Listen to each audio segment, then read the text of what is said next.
नमस्कार। मैं आराधना खरे मेरी कहानी मेरी जुबानी के अंतर्गत एक नई कहानी लेकर आई हूँ जिसका नाम है आधार। संक्षिप्त में अगर मैं इसकी व्याख्या करूँ तो इसमें नारी मन की जो छोटी छोटी कमजोरियाँ या ईर्ष्या भाव होती है वो कितना हानिकारक होता है, इसी संदर्भ को लेकर मैंने ये कहानी लिखी है। आशा है आपको अच्छा लगेगा। किशोरवय में प्रवेश होते ही मुझे ज्ञात हो गया मैं बहुत खूबसूरत हूँ। इसी सोच के साथ मैंने स्वयं को सजाना संवारना शुरू कर दिया था। रास्ते में चलते लड़कों का मुड़ मुड़ कर पीछे देखना आत्मतुष्टि देता था मुझे। परिवार की इकलौती बेटी थी, एक भाई और एक मध्यम वर्गीय हंसता खेलता परिवार। पढ़ाई लिखाई में बहुत अच्छी तो नहीं थी, प्रथम श्रेणी में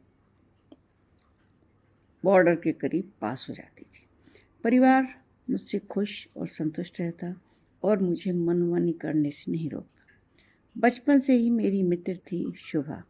पड़ोस में रहने के कारण मित्रता प्रगाढ़ होती चली गई। शुभा पढ़ाई लिखाई में मुझसे अधिक बेहतर थी और लगन से पढ़ती थी, तो मैं उसका लाभ भी उठा लेती थी। बेहद सरल स्वभाव, सिद्धांत की धनी शुभा। हल्का सा सांवला रंग लेकिन सुंदर नाक नक्श, शांत और सौम्य व्यक्तित्व। खैर जो भी हो, मेरी मित्रता लगातार बढ़ती जा रही थी। एमकॉम करने के बाद हम दोनों ने नौकरी के लिए प्रयास शुरू किए। शुभा की लगनशीलता मुझसे अधिक थी, तो 1 साल में ही बैंक में पीओ के एग्ज़ाम में वो चयनित हो गई। चयन के बाद आस पड़ोस परिचितों और सब हम लोगों के जो साथी थे उनमें शुभा की प्रशंसा के पुर बनने लगे। मैं भीतर ही भीतर अपने आप को अपमानित महसूस करने लगी। मेरे चतुर स्वभाव ने यह बात शुभा को प्रकट तो नहीं होने दी, पर मन के द्वंद्व में मैं भीतर भीतर संभालती रही। कुछ दिनों बाद शुभा के रिश्ते आने लगे। वह मुझे हंस हंस कर फोटो दिखाती, पसंद नापसंद की मोहर लगवाती और मैं भीतर तक उड़ जाती। मुझे लगता काश ऐसा मेरे साथ भी होता। कुछ दिनों बाद ही शुभा की सगाई और तिथि आ गई। मैंने दूल्हा देखा तो सन्न रह गई। ऐसा लगा जैसे मेरी सपना का राजकुमार आकर घोड़े पर बैठ गया हो। अच्छी कद काठी, आकर्षक छवि, प्रभावशाली व्यक्तित्व की धनी शुभा विदाई के समय रो रही थी। मुझे बिछुए के साथ एक हार का दर्द भी मैं अनुभव हो रहा था। अपने हंसमुख और स्नेही पति की प्रशंसा के किस्से वह मुझे फ़ोन पर सुनाती रहती, बहुत ही मज़ेदार ढंग से। मैं उसके साथ हंसती रहती, पर भीतर ही मैं अपने आप को हारा अनुभव करती। मैंने अपनी पढ़ाई गंभीरता से की और मेरा चयन भी बैंक परीक्षा में लिपिक पद पर हो गया। मैं खुश तो थी, परंतु स्वयं को समझा कर मैंने संतुष्टि पाली। कम खुश थी। नौकरी ज्वाइन कर ली, कार्य शुरू हो गया। उस समय मैं उज्जैन में ही थी। कुछ दिनों बाद ही मेरा तबादला इंदौर के लिए हो गया। यह समाचार सुनकर शुभा बहुत खुश हुई। संयोग की बात कि मुझे रहने का आवास भी शुभा के घर के पास ही मिल गया। शुरू में जब मैंने रहने की व्यवस्था बनाई तो शुभा और निशांत अर्थात उसके पति ने मेरी बड़ी सहायता की। निशांत का सरल सौम्य स्वभाव मुझे बहुत अच्छा लगा। हम दोनों सप्ताह में तो व्यस्त रहते, परंतु छुट्टी पर अवश्य मिलते। कुछ दिनों में ही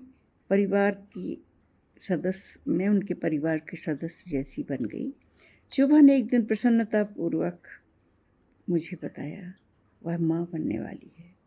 मुझे याद है यह बताते हुए उसका चेहरा शर्म से लाल हो रहा था और वह उत्साह से मुझसे लिपट गई। निशांत शुभा का बहुत ख्याल रखते थे और मुझसे भी बहुत खुलकर बात करते थे। उनकी मज़ेदार बातें मुझे बहुत अच्छी लगती थी। कुछ दिनों में डॉक्टर ने शुभा को बेड रेस्ट बता दिया। उसके कुशल क्षेम पूछने और कुछ सहायता करने के लिए मैं प्रतिदिन ही उसके घर जाने लगी। पहले कभी कभी जाती थी सप्ताह में, फिर रोज़ जाने लगी। नारी सुलभ लाज से लिपटे मेरे ओंठ कुछ नहीं कहते थे, पर आँखों ने मन के तूफान की चुगली कर दी थी। कुछ दिनों बाद शोभा ने सुंदर बेटे को जन्म दिया। उसकी सासू माँ वृद्ध थीं, वे आने में असमर्थ थीं। शोभा को भी मुझ पर बहुत भरोसा था और मुझे सहायता करने में बहुत रुचि थी। निशांत और शोभा जब नन्हे बच्चे को लेकर मेरे घर आए तो मैंने रंगोली बनाकर आरती सजाकर उनका स्वागत किया। शोभा मेरे उत्साह से अभिभूत हो गई। शोभा और नन्हा बच्चा जिसका नाम शिव रखा था, उसकी भी बहुत अच्छी आरामदायक व्यवस्था मैंने की। मुझे याद है शिव के जन्म के समय मैंने अब 1 सप्ताह की छुट्टी ली थी, जिसका उद्देश्य शोभा की सहायता तो थी ही, निशांत का सानिध्य मुझे बहुत मन भावी लगता था। सभी कामों के लिए काम वाले लगे थे, पर मैं जानबूझकर स्वयं को कर्तव्यनिष्ठ सिद्ध करती, बार बार निशांत के काम करने की कोशिश करती। एक शाम जब मैं वापस घर आ रही थी तो निशांत बाहर छोड़ने आए और अचानक मेरा हाथ थाम कर बोले, रश्मि, आई लव यू। मैं मौन थी, पर चेहरे के भाव मन की सच्चाई को बयां कर रहे थे। निशांत ने मेरे माथे पर प्यार की मुहर लगा दी। मेरा नारित्व जैसे पिघलने लगा और मैं निशांत की बाहों में समा गई। जैसे ही ध्यान आया, मैं बाँह छुड़ाकर घर के लिए चल दी। घर तो मैं आ गई, पर मस्तक पर निशांत के सरस होंठों की तरलता मुझे बहुत देर तक रोमांचित करती रही। पुरुष का स्वयं की इच्छा से लिया गया प्रथम स्पर्श मेरे अंतर्मन को छू गया था। उस दिन के बाद रोज का क्रम हो गया था।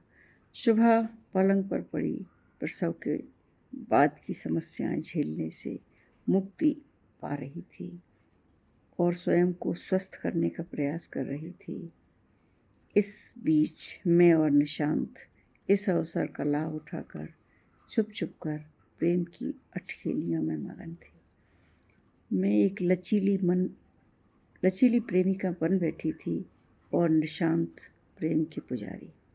नए प्रेम का आवेग इतना था कि सही गलत सोचने की जैसी चिंता ही नहीं थी। अब तक शोभा स्वस्थ हो गई थी और आनंदपूर्वक शिव की देखभाल कर रही थी। मेरा जाना भी कम हो गया था, पर मन की धड़कनें यथावत थीं। एक दिन शोभा घर से लौट रही थी। हमेशा की तरह निशांत मुझे छोड़ने आए और मुझे बाहों में भर लिया। मैं कोई विरोध नहीं कर सकी और लता की तरह उनसे लिपट गई। मैनगेट बंद थे और निशांत ने मेरे गालों पर चुंबन की बौछार लगा दी। उसी समय शोभा पीछे से आकर इस लोमहर्षक दृश्य को देख रही थी। हम दोनों बुरी तरह भयभीत हो गए। हमारे पैरों के तले की जमीन खिसक गई। तीनों चुप थे, पर तीनों